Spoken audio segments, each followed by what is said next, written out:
Good morning সবাইকে। আজ একটা বিশেষ সকাল, আমাদের পরিবারের পুজোর প্রস্তুতির দিন। এই মেঘলা আকাশের নিচে আমরা একসাথে সব কিছু সাজাচ্ছি। বাইরে দেখো, গাছ আর ফুলের সৌন্দর্য আপনাদেরকে চারিপাশকে ভরে দিচ্ছে।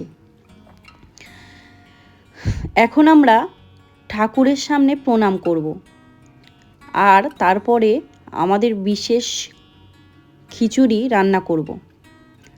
তার প্রস্তুতি চলছে, আপনারা দেখতে থাকুন।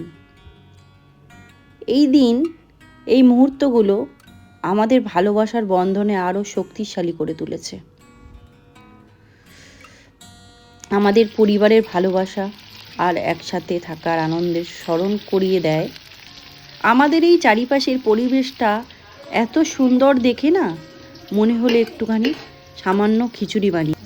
ধন্যবাদ সবাইকে এই যাত্রায় আমাদের সঙ্গে থাকার জন্য। আসছি আবার নতুন একটা ভিডিও নিয়ে।